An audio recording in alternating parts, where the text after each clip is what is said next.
Em uma noite fria de dezembro de 1968, um casal de jovens estacionou o carro em uma estrada isolada na Califórnia. Era um lugar silencioso, cercado por escuridão, longe das luzes da cidade e de qualquer testemunha. Para eles, era apenas um momento de tranquilidade, mas alguém já os observava à distância, escondido na noite, esperando o momento certo para agir.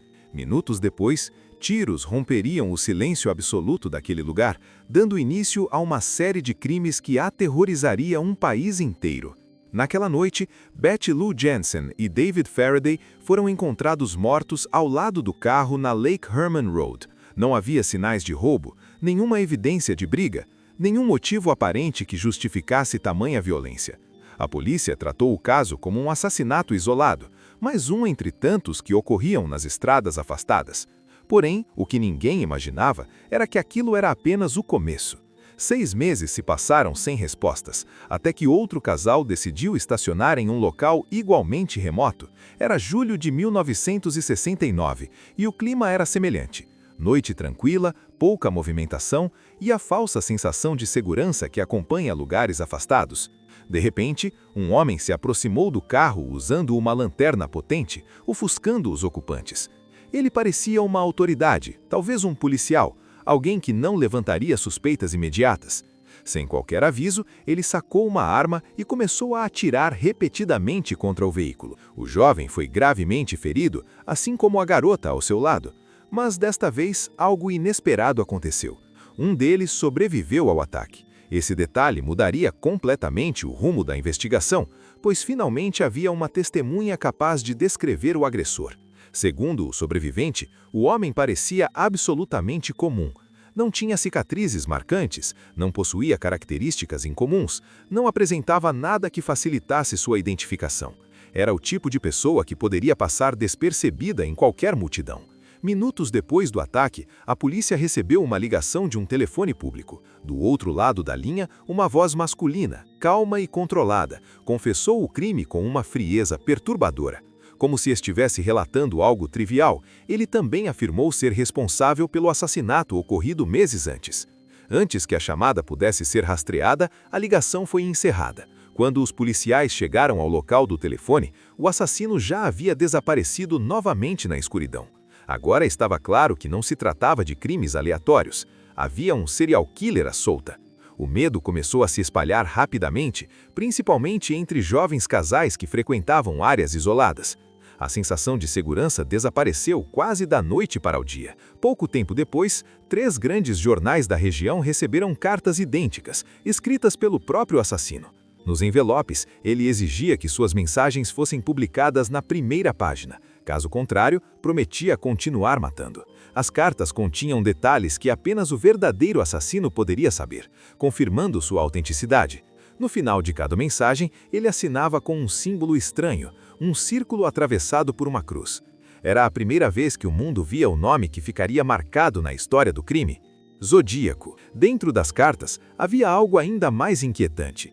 Um criptograma complexo, formado por símbolos aparentemente aleatórios. O assassino afirmava que aquele código revelaria sua identidade. Especialistas, criptógrafos e até amadores tentaram decifrar o enigma. Dias depois, um casal comum conseguiu resolver parte da mensagem. Entretanto, ao contrário do que muitos esperavam, o texto não revelava nenhum nome. Em vez disso, falava sobre o prazer de matar, como se cada vida tirada fosse apenas parte de um jogo pessoal. Em setembro de 1969, o assassino atacou novamente, mas desta vez de forma ainda mais perturbadora. O crime ocorreu durante o dia, às margens de um lago frequentado por turistas.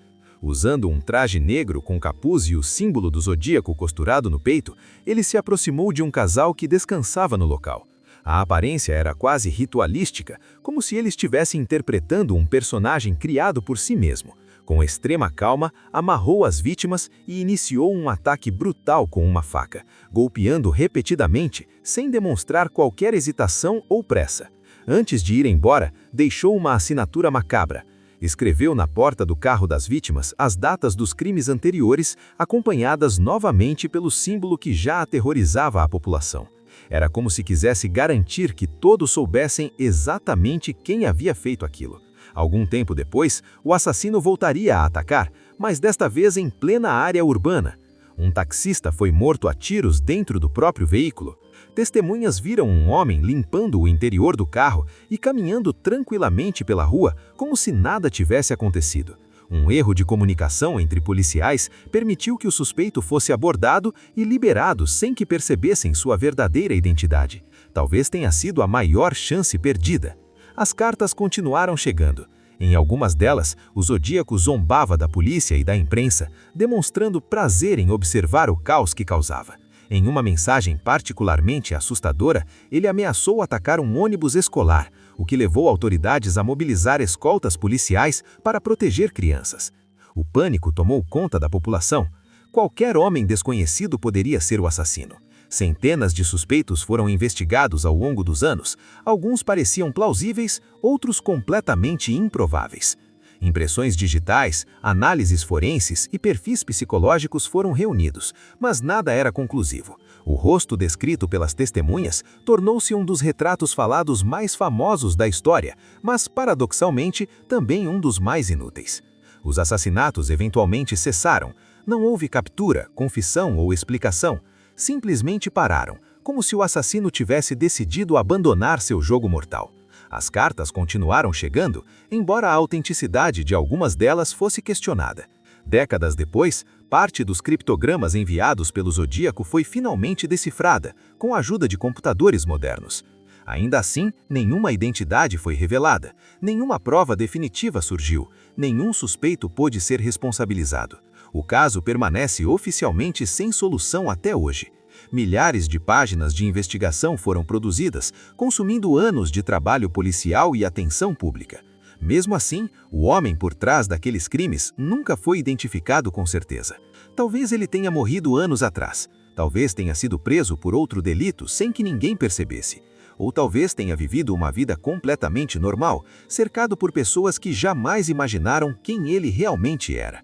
O símbolo do Zodíaco permanece como um dos ícones mais perturbadores da história criminal moderna, lembrando ao mundo que em algum momento um assassino conseguiu transformar medo em espetáculo e violência em um jogo de poder. E até hoje, ninguém pode afirmar com certeza quantas vítimas ele realmente fez. Porque entre aquelas estradas vazias, cartas enigmáticas e pistas inconclusivas, um homem comum provou que era possível cometer crimes brutais, desafiar autoridades inteiras e simplesmente desaparecer sem deixar respostas. O assassino do Zodíaco nunca foi identificado, nunca foi julgado, nunca foi punido, e talvez essa seja a parte mais assustadora de toda a história.